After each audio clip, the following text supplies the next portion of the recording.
Hi, myself channel you are watching PCB আৰু চেনেলত নতুন হলে চেনেলটো সাবস্ক্ৰাইব কৰক। আমি ইয়াত লিখিছো কি পৰম্পৰাগত শক্তিৰ উৎসসমূহ। এইটো আমাৰ কি ক্লাস 10 ৰ কি আমাৰ শক্তিৰ উৎসসমূহ চেপ্টাৰ কি আমাৰ 14 আৰু এটা আমাৰ কি হয় পাৰ্ট 2 হয়। ইয়াৰ আগত আমি কি পাৰ্ট 1 ত পঢ়িছো কি আমাৰ ইন্ধন কি ভাল ইন্ধন কি শক্তিৰ উৎসসমূহ কি ভাল শক্তিৰ উৎসসমূহ কি এইবিলাকৰ বিষয়ে আমি ডিটেইলছ ডিসকাস কৰিছো। তো আমি হেডিং দিছো কি পৰম্পৰাগত শক্তিৰ উৎসসমূহ। এই কথাখনৰ মিনিংটো আসলে কি বুজায় পৰম্পৰাগত মানে আগত যেনেকুৱা যিবিলাক শক্তি ব্যৱহাৰ কৰি আছিল এইবিলাক শক্তি আমি কি কিছুমান ব্যৱহাৰ কৰি আছো। এইবিলাক শক্তি যেতিয়া আমাৰ ব্যৱহাৰ কৰিছিল সেইবিলাক উৎস কি আছে এই উৎসবিলাকৰ বিষয়ে আমি ষ্টাডি কৰিম আৰু এইবিলাকৰ পৰা আমি কেনেকৈ শক্তি আহৰণ কৰো এইখিনি আমাক জানিব লাগিব। তো প্ৰথমে আমি এটা পৰম্পৰাগত শক্তিৰ উৎস লিখিছো কি জীৱাশ্ম ইন্ধন, যাক আমি ইংলিছত কি কওঁ ফজিল ফুয়েল বুলি কওঁ। ভেরি ইম্পর্টেন্ট হয়। আমি বহুত আমার কি হয় আমার ব্যবহারের যিবিলাক শক্তির প্রয়োজন হয় তার ভিতরে আমার এটা কি জীৱাশ্ম ইন্ধনেৰ এটা কি প্ৰয়োজনীয় আমাৰ কি শক্তিৰ উৎস। এইবিলাক আমাৰ কি হয় এই শক্তিবিলাক জীৱাশ্ম ইন্ধন বিলাক আসলে কি কেনেকৈ আমি পাও আৰু কোনে আমাক দি আছে। সো পুৰণি কালত যেতিয়া আমাৰ কি হয় যিবিলাক গছ গছনি আছিল বহুতো আমাৰ কি হয় হিংস্ৰ প্ৰাণী আছিল এইবিলাক এটা সময়ত কি ধ্বংস হৈছিল। ধ্বংস হোৱাৰ পিছত এইবিলাক কি সাগৰৰ তলিত জমা হৈছিল, মাটিৰ তলত পোত খাইছিল আৰু এইবিলাক পচি টচি ইয়াৰ যিবিলাক দেহৰ অৱশেষ আছিল এইবিলাকৰ পৰা কি আছিল আমাৰ ইন্ধন সৃষ্টি হৈছিল। যিহেতু আমাৰ জীৱৰ অৱশেষৰ পৰা ইন্ধন সৃষ্টি হৈছে সেইকাৰণে ইয়াৰ নাম হৈছে কি জীৱাশ্ম ইন্ধন। আৰু এটা আমাৰ ইয়াত কি অসুবিধা আছে কি আমাৰ এই জীৱাশ্ম ইন্ধন বিলাক কি অনবীকৰণযোগ্য। আমি ইয়াত লিখিছো কি অনবীকৰণযোগ্য। অনবীকৰণযোগ্য মানে কি মানে যিবিলাক আমাৰ শক্তিৰ উৎস থাকে এই উৎসৰ পৰা যদি আমি শক্তিবিলাক ব্যৱহাৰ কৰি থাকো এটা সময়ত এই উৎসৰ শক্তি যেটো উৎসৰ পৰা আমি শক্তি ব্যৱহাৰ কৰি আছো এই উৎসৰ শক্তিখিনি যদি শেষ হৈ যায় তেনেকুৱা শক্তিৰ উৎসকে আমি কি কওঁ অনবীকৰণযোগ্য বুলি কওঁ। মানে এই শক্তিবিলাক এবাৰ ব্যৱহাৰ কৰাৰ পিছত শেষ হোৱাৰ পিছত ইয়াক আকৌ আমি আগৰ অৱস্থালৈ ঘূৰাই আনিব নোৱাৰো।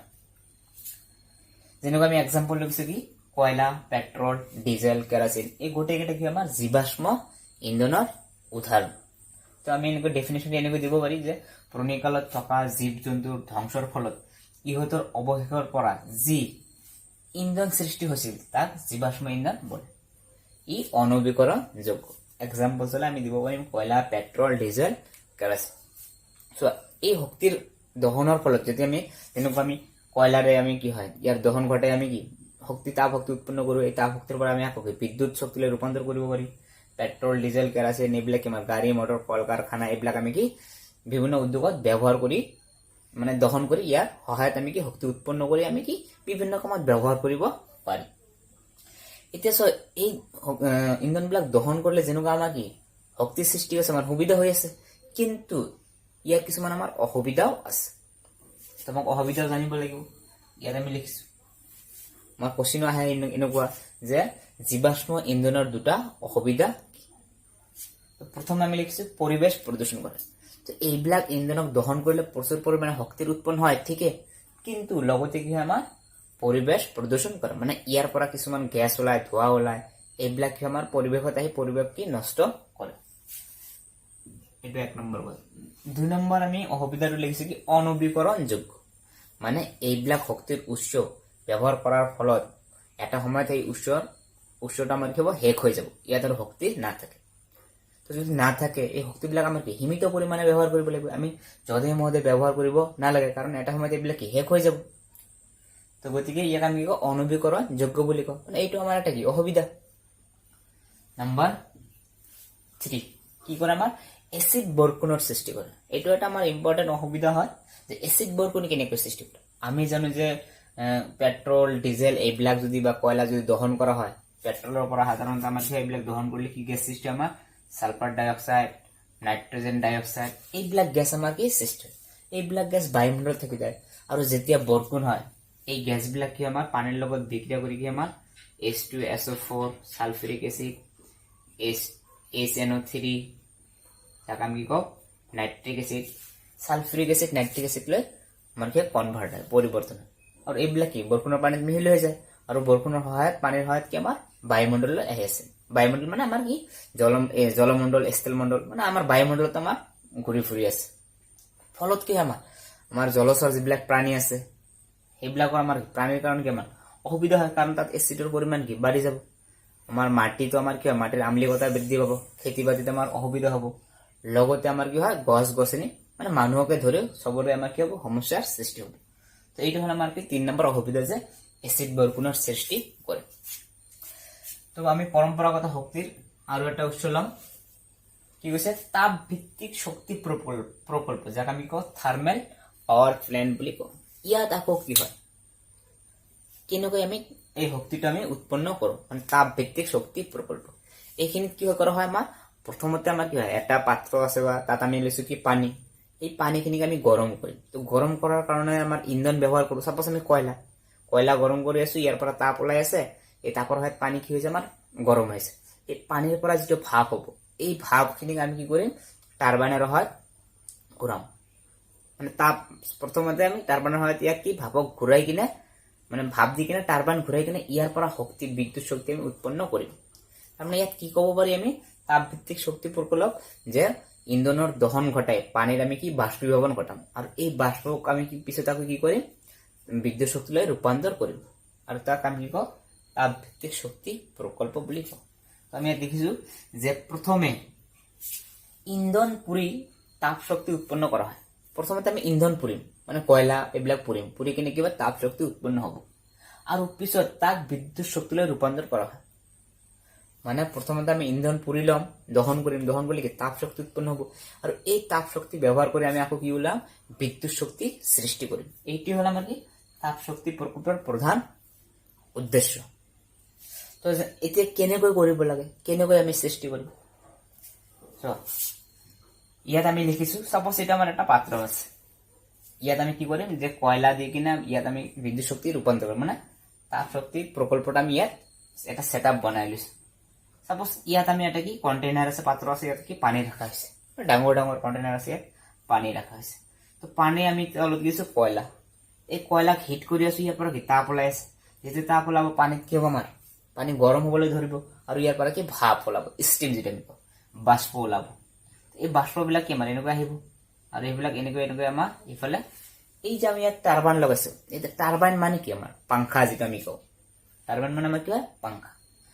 এই বাষ্পবিলাক আমাৰ কি উচ্চ গতিত আহিব, এইফালে আহি কিনে এই টাৰবাইনক কি আমাৰ ঘূৰাবলৈ আৰম্ভ কৰিম।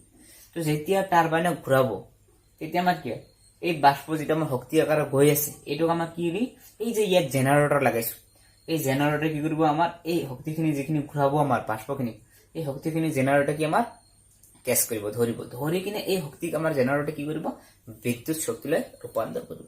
মানে এনেকৈ আমাৰ কি হয়, তাপ ভিত্তিক শক্তি প্ৰকল্পত আমাৰ বিদ্যুৎ শক্তি উৎপন্ন কৰা হয়। তো সিম্পল আমাৰ তাপ ভিত্তিক শক্তি প্ৰকল্পত কি কৰা হয়, যে প্ৰথমে আমাৰ ইন্ধন দহন কৰি তাপ শক্তিলৈ ৰূপান্তৰ কৰা হয়, আৰু এই তাপ শক্তিক আমি পিছত আকৌ কি বিদ্যুৎ শক্তিলৈ ৰূপান্তৰ কৰো। আমি চিষ্টেমটো দেখাই দিলো কেনেকৈ হ'ব পাৰে। তো এই শক্তিৰো আমাৰ কিছুমান আমাৰ সুবিধা আছে আৰু অসুবিধাও আছে। প্ৰথম আমি লিখিছো কি সুবিধা, তাপ ভিত্তিক শক্তিৰ প্ৰকল্পৰ সুবিধা কি, আমি লিখিছো প্ৰচুৰ শক্তি পোৱা যায়। মানে এইটো আমাৰ কি কৰিলে, তাপ ভিত্তিক শক্তি প্ৰকল্পটো যদি আমি এপ্লাই কৰো, ইয়াৰ পৰা আমি কি প্ৰচুৰ পৰিমাণে শক্তি পাওঁ, এইটো আমাৰ কি সুবিধা। অসুবিধা কি হ'ব পাৰে, ইয়াত চাওঁ, আমি এটা লিখিছো কি অসুবিধা, পৰিবেশ প্ৰদূষণ হয়। এইটোৰ ক্ষেত্ৰতো আমাৰ কি হয়, পৰিবেশ প্ৰদূষণ হয়। কেনেকৈ পৰিবেশ প্ৰদূষণ হয়, কয়লাটো আমাৰ এটা কি জীৱাশ্ম ইন্ধন, আৰু জীৱাশ্ম ইন্ধনক দহন কৰিলে আমাৰ কি যথেষ্ট পৰিমাণে পৰিবেশ প্ৰদূষণ। নেক্সট জলশক্তি প্ৰকল্প, এইটো আমাৰ এটা কি পৰম্পৰাগত শক্তিৰ উৎস। ইয়াত কি হয়, আমাৰ জলশক্তি প্ৰকল্পত কি হয়, আমি ইয়াত ইংলিছত কি কওঁ হাইড্ৰ পাৱাৰ প্লান্ট। তো আমাৰ যিবিলাক বৌতি পানী আছে, পানীবিলাক কি বৈ গৈ আছে, উচ্চ গতিত বৈ গৈ আছে, বা উচ্চতাত কি আমাৰ পানী আছে। যদি কোনো বস্তু উচ্চতাত থাকে, তাৰ এটা শক্তি থাকে, যাক আমি কি কওঁ স্থিতি শক্তি। আৰু এই স্থিতি শক্তি যেতিয়া ওপৰৰ পৰা তলফালে গতি কৰে, তেতিয়া ই গতি শক্তিলৈ ৰূপান্তৰ হয়। আৰু এই শক্তিটো যে আমাৰ কি হয়, স্থিতি শক্তি যে গতি শক্তিলৈ ৰূপান্তৰ হৈছে, ইয়াত আমি গতি শক্তিত কি, ইয়াত আমি কি বৌতি পানীত টাৰবাইন ঘূৰাই ইয়াক আমি আকৌ কি বিদ্যুৎ শক্তিলৈ ৰূপান্তৰ কৰিব পাৰি। তাৰমানে আমি কি পালো, যে জলশক্তি প্ৰকল্পত কি হয় আমাৰ, যে বৌতি পানীৰ গতি শক্তি, যেতিয়া পানী বৈ যায় তেতিয়া তাৰ এটা কি গতি শক্তি থাকে, বা উচ্চতাত উচ্চতাত থকা পানীৰ স্থিতি শক্তি, আৰু যেতিয়া পানী উচ্চতাত থাকে তাৰ এটা কি শক্তি থাকে, তাক আমি কওঁ স্থিতি শক্তি। স্থিতি শক্তিক টাৰবাইন ঘূৰাই বিদ্যুৎ শক্তিলৈ ৰূপান্তৰ কৰা হয়। জলশক্তি প্ৰকল্পত কি হয়, আমাৰ যিবিলাক পানী বৈ গৈ আছে বা পানী কি উচ্চতাত আছে, এইবিলাক পানীক আমি কি হয়, এইবিলাক পানীৰ শক্তিক আমি কি কওঁ, টাৰবাইন ঘূৰাই বিদ্যুৎ শক্তিলৈ ৰূপান্তৰ কৰা হয়। এইটো আমাৰ কি হয়, জলশক্তি প্ৰকল্প। সাপোজ এইটো আমাৰ এটা জলশক্তি প্ৰকল্প আছে, তো ইয়াত আমি কি এইটো পানী আছে উচ্চতাত ৰাখিছো, ইয়াত ফুটা কৰি দিছো, পানীটো আমি উচ্চ গতিত আহিব দিছো, তো পানীটো তেতিয়া কি হ'ব, আমাৰ গতি শক্তি পাব। ইয়াত আছিল পানীটোৰ এটা কি স্থিতি শক্তি আছে, তো যেতিয়া ই তলফালে গতি কৰিব মানে গতি শক্তি পাব। আৰু যেতিয়া পানী উচ্চ বেগত কি গতি কৰিব, আমি ইয়াত কি এটা টাৰবাইন লগাইছো মানে পাংখা, তেতিয়া এই টাৰবাইনটো আমাৰ কি ঘূৰিবলৈ আৰম্ভ কৰিব, আৰু ইয়াত কি আমাৰ শক্তি উৎপন্ন হ'ব। আৰু এই ইয়াৰ পৰা শক্তি লোৱাৰ কাৰণে আমি টাৰবাইনৰ লগত কি জেনাৰেটৰ সংযোগ কৰি দিছো। এই জেনাৰেটৰে কি কৰিব, এই শক্তিকণিক আমাৰ বিদ্যুৎ শক্তিলৈ ৰূপান্তৰ কৰিব, আৰু এই পানীবিলাক কি হ'ব, ইফালে ওলাই কিনে আমাৰ নদীলৈ আকৌ গুচি যাব। মানে এনেকুৱা ঠাইত কৰিব লাগে এইবিলাক। বেছিভাগ ক্ষেত্ৰত আমি পাহাৰীয়া অঞ্চলত কৰিব লগা হয়, কাৰণ পাহাৰৰ উচ্চতা কি বেছি, নহলে নদী বান্ধ কৰি কিনে কি আমাৰ তাত পানী উচ্চ উচ্চতালৈ আমাৰ সঞ্চয় কৰি ৰাখিব লাগে, আৰু এইবিলাকে আমাৰ এৰি দি কিনে আমি কি বিদ্যুৎ শক্তি উৎপন্ন কৰিব পাৰি। এতিয়া চোৱা, এই শক্তিৰ আমাৰ কি এই প্ৰকল্পৰ আমাৰ কি সুবিধা আছে আৰু অসুবিধাও আছে। প্ৰথমে আমি লিখিছো কি সুবিধা, প্ৰদূষণ মুক্ত, ভেৰি ভেৰি ইম্পৰ্টেণ্ট আমাৰ এইটো এটা, যে ইয়াৰ ফলত এই শক্তি যে আমি উৎপন্ন কৰি ইয়াত কোনো প্ৰদূষণৰ সৃষ্টি নহয়, মানে কোনো ইন্ধন দহন কৰা নহয়, ইন্ধন দহন নকৰে আমি শক্তি পাইছো, গতিকে এইটো আমাৰ কি প্ৰদূষণ মুক্ত।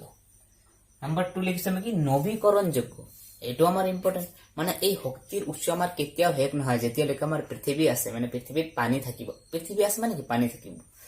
তো আমাৰ কি হয় পানী আছে, তো আমি এই পানীক আকৌ আমি কি বাৰে বাৰে আমি কি ইয়াৰ পৰা আমি কি শক্তি আহৰণ কৰিব পাৰিম, মানে ইয়াৰ উৎস কেতিয়াও শেষ নহয়, কাৰণ পৃথিৱীৰ বেছিভাগ অংশই আমাৰ কি আছে পানী আছে। নবীকৰণযোগ্য এটা আমাৰ কি এটা সুবিধা। অসুবিধা কি কি হ'ব পাৰে, তো চোৱা এইটো কৰাৰ ফলত আমাৰ কি কৰিব লাগে, বৃহৎ নদী বান্ধ নিৰ্মাণ কৰিব লাগে, মানে ইয়াৰ কাৰণে আমাৰ কি হয় নদী বান্ধ নিৰ্মাণ কৰিব লাগিব, আৰু নদী বান্ধ যদি নিৰ্মাণ কৰিব যাওঁ আমাৰ কি পইচা খৰচ বেছি লাগে, তো গতিকে আমাৰ কি এইটো এটা কি অসুবিধা। আৰু নদী বান্ধ কৰিলে এইবিলাক যেতিয়া নদীৰ ওচৰে পাছৰে যিবিলাক কি হয় আমাৰ অঞ্চল জনবসতি আছে, এইবিলাকৰ কাৰণে কি বহুত অসুবিধাৰ সৃষ্টি হয়। 2 নম্বৰ পইণ্ট লিখিছো কি যে বান্ধসমূহ সীমিত সংখ্যক স্থানত বিশেষকৈ পাহাৰীয়া অঞ্চলত নিৰ্মাণ কৰা হয়, আৰু এই নদী বান্ধ যে কৰিব লাগে এইটো আমি যিকোনো স্থানতে কৰিব নোৱাৰি, মানে যিবিলাক উচ্চ স্থান আছে পাহাৰীয়া অঞ্চল এইবিলাক ঠাইতে আমি কৰিব পাৰিম, মানে এইটো আমাৰ এটা কি অসুবিধা, মানে যিকোনো ঠাইতে আমি কি নদী বান্ধ কৰিব নোৱাৰি। নেক্সট আমি এটা পৰম্পৰাগত শক্তিৰ উৎস কি লৈছো জীৱ ভৰ, এইটো আমাৰ এটা ইম্পৰ্টেণ্ট জীৱ ভৰ। চোৱা ইয়াত আমাৰ কি হয় জীৱৰ মূল মূত্ৰ মানে আমাৰ তাৰপিছত কি হয় গছৰ পাত চাত উদ্ভিদৰ পাত এইবিলাক কি আমাৰ পচাই কিনে কি কৰিম আমি ইয়াৰ পৰা শক্তি উৎপন্ন কৰিম, যেহেতু উদ্ভিদ আৰু জীৱৰ লগত জড়িত সেইকাৰণে ইয়াৰ নাম দিছে কি জীৱ ভৰ বুলি কৈছে। ইয়াত আমি ইংলিছত কি কওঁ বায়োমাছ, কৈছে কি এই ইন্ধনবোৰ উদ্ভিদ আৰু প্ৰাণী জাত, গতিকে ইয়াক জীৱভৰ বুলি কোৱা হয়। এই জীৱভৰটো মেইনলি আমাৰ উদ্ভিদ আৰু প্ৰাণীৰ লগত জড়িত সেইকাৰণে ইয়াৰ নাম দিছে কি জীৱভৰ। এতিয়া এই জীৱভৰৰ পৰা যে আমি শক্তি উৎপন্ন কৰো ইয়াত মেইন উপাদানটো আমাৰ কি হয় গোবৰ। ইয়াত দেখিছো আমি কি যে গোবৰ জীৱভৰক আমি কি গোবৰ গেছ বুলিও ক'ব পাৰি, কিয় ক'ব পাৰি কাৰণ ইয়াৰ প্ৰাৰম্ভিক উপাদানটো কি আমাৰ গোবৰ। কি হৈছে আমাৰ যে জীৱভৰক গোবৰ গেছ বুলিও কোৱা হয় কাৰণ ইয়াৰ প্ৰাথমিক উপাদান গোবৰ। দিব পাৰে জীৱভৰক গোবৰ গেছ বুলি কিয় কোৱা হয়, আমি এনেকৈ ক'ব পাৰিম জীৱভৰক গোবৰ গেছ বুলি কোৱা হয় কাৰণ জীৱভৰৰ প্ৰাথমিক উপাদান হল গোবৰ। মানে ইয়াত আমি যিবিলাক যেনেকৈ আমি ইয়াত যেনেকৈ গোবৰ গেছ কি জীৱভৰৰ পৰা আমি শক্তি উৎপন্ন কৰিম বা গেছ উৎপন্ন কৰিম, গেছৰ পৰা শক্তি পাম, তাৰ বেছিভাগ বস্তু আমি কি ইউজ কৰি আছো গোবৰ, সেইকাৰণে ইয়াৰ নাম দিছে কি গোবৰ গেছ। চাওক কেনেকৈ হয়, এইটো আমাৰ এটা কোশ্চিন এবাৰ কেইবাবাৰ দিছিল কোশ্চিন যে জীৱভৰৰ পৰা কেনেকৈ শক্তি আহৰণ কৰা হয় চিত্ৰ হয় আমাক বুজাব কয়। তো আমি এনেকুৱা এটা ছেটআপ লৈছো, মানে ইয়াৰ পৰা আমি কি এইটো আমি কি এই পদ্ধতিৰ সহায়ত আমি কি কৰিম যে জীৱভৰৰ পৰা শক্তি উৎপন্ন কৰিম। ইয়াত আমি লিখিছো কি মিশ্ৰণ লিখিছো। মিশ্ৰণত আচলতে কি থাকে, মিশ্ৰণত আমাৰ কি থাকে গোবৰ থাকে, গছৰ পাত পেলনীয়া বস্তু যিবিলাক আছে আমাৰ এইবিলাক তাত আমি ইয়াত মিক্স কৰি লওঁ, পানীৰ লগত মিহলাই কি মিক্স কৰি লওঁ, মিহলাই কিনে ইয়াত এইফালে আহিব দিওঁ, এইফালে আমি আহিব দিয়া হয়, আহি কিনে ইয়াত জমা হয়। চ' যিটো আমাৰ কি হয় পানী বা গোবৰ একেলগে যে মিক্স কৰিলো, যিটো মিক্সাৰ হয় তাক আমি কি কওঁ পংক বুলি কওঁ। আহি গ'ল, অহাৰ পিছত ইয়াৰ ওপৰত আমি কি মাটি দিলো, মাটিৰে কি ঢাকি দিয়া হ'ল। ইয়াত আহি গ'ল আমাৰ গোবৰ পানী টানি গছৰ পাতাত ইয়াত আহিবলৈ আৰম্ভ হ'ল। এইটো আমাৰ ঢাকি দিয়া হ'ব। এইফালে আমাৰ মাটি আছে। তো ইয়াত কি হয় আমাৰ অনুজীৱৰ সৃষ্টি হয়। আৰু এই অনুজীৱ বিলাকে কি কৰে, এই যে গোবৰ মাটি আদি কি কয় আমাৰ গছৰ পাত তাত আছে, এইবিলাকক কি কৰে বিয়োজন ঘটায়। ইয়াত থকা অনুজীৱ বিলাকে কি হয় আমাৰ এই গোবৰ গছৰ পাত এইবিলাকৰ বিয়োজন ঘটাই আমাৰ কি সৰল অৱস্থালৈ ৰূপান্তৰ কৰে। আৰু যেতিয়া ইহঁতৰ বিয়োজন ঘটায় ইয়াৰ পৰা কি আমাৰ গেছ সৃষ্টি হয়। ইয়াৰ পৰা আমাৰ কি হ'ব গেছ সৃষ্টি হ'ব। আৰু এই গেছ বিলাক ওলাই পাইপেৰে ওলাই আহিব। আৰু এই গেছত আমাৰ মেইনলি কোনটো গেছ পোৱা যায়, তো আমি বেছি পৰিমাণে পোৱা গেছটো হ'ল আমাৰ কি মিথেন, যাক আমি কওঁ CH4। মিথেন গেছটো প্ৰচুৰ পৰিমাণে ইয়াত পাওঁ। কিমান থাকে আমাৰ 75% থাকে। কিন্তু মিথেন গেছৰ লগত আৰু কিছু পৰিমাণে আমাৰ ইয়াত গেছৰ সৃষ্টি হয়, যাক আমি কওঁ কাৰ্বন ডাই অক্সাইড, H2S, হাইড্ৰজেন সালফাইড আৰু হাইড্ৰজেন গেছ। তো ইয়াৰ ভিতৰত আমাৰ কোনটো বেছি আমাৰ দৰকাৰী CH4 মিথেন গেছ। কাৰণ মিথেন গেছক দহন কৰিলে আমাৰ কি হয় যথেষ্ট পৰিমাণৰ আমি শক্তি পাওঁ। আৰু এনেকৈ কি কৰা হয় আমাৰ গেছ ওলোৱা হয়। আৰু এই গেছৰ সহায়ত আমি কি এই গেছক আমি কি শক্তি বা ইন্ধন হিচাপে ব্যৱহাৰ কৰিব পাৰি। আমাৰ প্ৰয়োজন সাপেক্ষে আমি কোনটো কামত ব্যৱহাৰ কৰিম সেই হিচাপে আমি ইয়াক ৰূপান্তৰ কৰিব পাৰিম। এতিয়া এই যন্ত্ৰটো যে আছে, এই যন্ত্ৰটোক আমি কি কওঁ পাচক বুলি কওঁ, মানে ইয়াত পচন ঘটাব, তাৰ কাৰণে ইয়াৰ নাম হৈছে কি পাচক। এতিয়া আমাৰ যিটো শক্তি গেছ নিৰ্গমন হৈ আছে, বাকীবিলাক যিবিলাক নষ্ট হৈ আছে নিৰ্গমন হ'ব, এইবিলাক আমাৰ কি হ'ব নিৰ্গমন নললে এইবিলাক আমি কি ওলাই আনিম। আৰু এইবিলাকক আমি কি কৰিম সাৰ হিচাপে ব্যৱহাৰ কৰিম। তাত নাইট্ৰজেন সালফাৰ এইবিলাক আমাৰ সাৰ থাকে। এইবিলাকক আমি আকৌ কি পুনৰ ব্যৱহাৰ কৰিব পাৰিম এজ এ সাৰ হিচাপে। নেক্সট এটা আমাৰ কি পৰম্পৰাগত শক্তিৰ উৎস আমি লৈছো কি বায়ু শক্তি, যাক আমি কওঁ ওয়াইণ্ড এনাৰ্জি। ইয়াত আচলতে কেনে হয়, ইয়াৰ পৰা কেনেকৈ শক্তি আহৰণ কৰা হয়। চ' এইবিলাক আমি বহুত ফটোত আমি দেখিছো, ক্লাছমেট খাতাবিলাকত দেখিছো, কিছু আমি চিনেমাতো চাইছো। এইবিলাক এনেকুৱা থাকে, এই পাংখাবিলাক কি হয় আমাৰ ঘূৰি থাকে। তো যেতিয়া এই পাংখাবিলাক ঘূৰে, কাৰ সহায়ত ঘূৰে আমাৰ বতাহ বলিব, বায়ু গতি কৰিব, তেতিয়াহে এই পাংখাটো আমাৰ কি ঘূৰিব। তো যেতিয়া এই পাংখাটো ঘূৰে আমাৰ কি হয় এই পাংখাটো ঘূৰি কিনে আমাৰ কি শক্তি উৎপন্ন কৰে। আৰু এই শক্তিখিনি আমাৰ কি হয় ইয়াৰ পৰা তাৰ আমি কি কৰো ইয়াৰ লগত জেনাৰেটৰ কানেক্ট কৰিছো। এই জেনাৰেটৰে কি কৰিব এই শক্তিখিনি বায়ু শক্তিখিনিক আমি কি কৰিব বিদ্যুৎ শক্তিলৈ ৰূপান্তৰ কৰিব। আৰু এই যন্ত্ৰটোক আমি কি কওঁ বায়ু কল বুলি কওঁ, বা আমি কি কওঁ ওয়াইণ্ড মিল বুলি কওঁ, বা ইয়াক আমি কি কওঁ বায়ু কল বুলি কওঁ। তো ইয়াৰো আমাৰ কি আছে সুবিধা আছে। চাও সুবিধা কি কি হ'ব পাৰে। ইয়াত প্ৰদূষণ মুক্ত, আমাৰ এইটো কি আমাৰ প্ৰদূষণ মুক্ত, ইয়াত কোনো প্ৰদূষণৰ সৃষ্টি হয় নহয়, কাৰণ ইয়াত আমি কি কোনো ইন্ধন দহন কৰা নাই। 2 নম্বৰ পইণ্ট হৈছে কি নৱীকৰণযোগ্য, মানে ইয়াৰ কি হ'ব আমাৰ এবাৰ ব্যৱহাৰ কৰাৰ পিছত ইয়াৰ আমাৰ শেষ নহয়, থাকিয়ে যাব, সেইকাৰণে আমি কি নৱীকৰণযোগ্য। অসুবিধা আমি লিখিছো কি বায়ুৰ গতি উচ্চ হ'ব লাগিব। ভেৰি ভেৰি ইম্পৰ্টেণ্ট আমাৰ পইণ্ট এইটো। আমাৰ কি হয় যে এই ফেনটো পাংখাটো যে ঘূৰাৰ কাৰণে আমাৰ কি বায়ুৰ গতি কি থাকিব সকলো সময়তে বেছি থাকিব লাগিব। তেতিয়া এইটো যিমানে ঘূৰিব সিমানে বায়ু শক্তি উৎপন্ন হ'ব, আৰু এইটোক আমি কি বিদ্যুৎ শক্তিলৈ ৰূপান্তৰ কৰিব পাৰিম। তো সকলো সময়তে বায়ুৰ গতিবেগটো একে নাথাকে, তো গতিকে এইটো আমাৰ এটা কি সমস্যাৰ সৃষ্টি হয়, মানে যিটো আমাৰ এটা অসুবিধা। নাম্বাৰ 2 বহু ভূমিৰ প্ৰয়োজন হয়।